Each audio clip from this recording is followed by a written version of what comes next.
Your intent was to remove, stated by your mayor, intent is to remove every homeless person and give them no public space to sit down with a blanket or lay down with a blanket and fall asleep. That's not the intent of the law, and I would like to address that point because the other side. Why don't you answer the basic question? Yes. So it's not about fires. It's not about tents. It's about not being a time and place restriction, about eliminating all choices. So we think that it is harmful for people to be living in public spaces, on streets and in parks, whatever bedding materials, when humans are living in those conditions. We think that that's not compassionate and that there's it's no not, but dignity in that. neither is providing them with nothing to alleviate that situation. This is a difficult policy question, Justice Sotomayor. It is. Where do we put them if every city, every village, every town lacks compassion and passes a law identical to this? Where are they supposed to sleep? Are they supposed to kill themselves not sleeping? What you just heard were oral arguments from the U.S. Supreme Court case of City of Grant Pass, Oregon versus Johnson. This is a case which addresses the constitutionality of criminalizing homelessness. You heard Justice Sotomayor posing the question of whether the homeless should kill themselves if they have no place to sleep or if they feel that the law is untenable.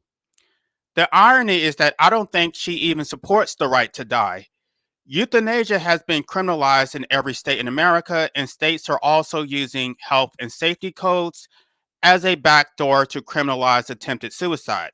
In addition to not having the right to medical assistance in terminating our lives, we also don't even have the right to terminate our own lives. The question that she posed is not unique to those who are homeless.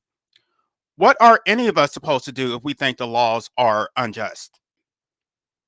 When I give commentary addressing government tyranny, I often am told that I am whining and that I should just leave the country, as if that is a viable solution. I don't know anyone in any other country. I have no ability to earn a livelihood in another country. Moreover, every country on the planet is subject to a centralized banking system. That's what most of these wars were about. So there is no country on the planet that is free. Moreover, there is no country on the planet which offers euthanasia for those who are not terminally ill. To get back to the original question, are the homeless supposed to kill themselves if they have no place to sleep or if they feel that the laws are untenable? What are any of us supposed to do if we think the laws are untenable? What are we supposed to do if we think it is cruel to impose a $400 fine on someone who only makes $10 an hour because they inadvertently went over the speed limit while attempting to report to their employers? What are we supposed to do if the government stands in the way of our ability to self-actualize and earn a livelihood in our chosen trade by denying us an occupational license? What are women supposed to do if they are sexually violated and the tyranny of the majority attempts to force said women to bear the children of their assailants against their will? What are any of us supposed to do if we don't have a desire to live a meaningless life as wage slaves for corporations? If the government is going to deprive me of the ability of earning a livelihood by denying me an occupational license, the least the government can do is pay my student loans. The government plays a paternal role in our lives without doing anything to help us. None of us would have obeyed our parents if we did not believe that our parents cared for us or that they provided for our basic maintenance. The government does nothing. All government officials do is sit on their asses while bossing us around like slaves. Rights without duties make anarchies. Duties without rights make slavery. It's not as if we can turn to the courts to get justice.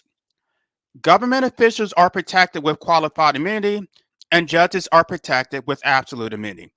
The state has a monopoly on the use of physical force, so we're basically forced to accept their oppression. According to Jean-Jacques Rousseau, the consequence of being unwilling or unable to comply with the social contract is that the sovereign is supposed to force the subject to be free. Jean-Jacques Rousseau did not clarify what he meant by that, but he did say in other writings that the sovereign should terminate the life of the subject. Along with the imposition of life comes the imposition of death and an infinite potential for suffering.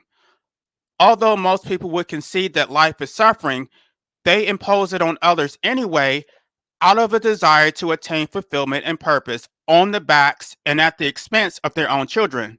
Life is a procreational Ponzi scheme. We're all going to die anyway. The only way to eliminate death is to not impose life on others in the first place. Unless someone is able to articulate the purpose for life, which isn't rooted in mysticism, I am left with the conclusion that there is no purpose. The bottom line is that democracy is illegitimate without the right to die. None of us chose to be born. None of us chose to be subject to tyranny of the majority. We all should have a meaningful means of opting out of an unjust social contract. Without the ability of opting out, democracy is slavery. We should not be relegated to either blowing out our own brains or jumping off a cliff. We should be entitled to a humane, painless death. There is a serious problem when dogs and felonious criminals have the right to die, but law-abiding citizens are forced to languish in perpetuity. I do not take Justice Sotomayor seriously. She was making a rhetorical argument, but she does not actually support the right to die. I guarantee if I were to use her words against her in support of the right to die, she would backtrack and equivocate. I am tired of being gaslit and told that I need to seek psychiatric help for being an anti-natalist and for wanting the right to die. There is absolutely nothing wrong with me. Some of us would prefer to die as freemen than to live as slaves. As Patrick Henry so eloquently stated, give me liberty or give me death. Under this current construct, we are denied both.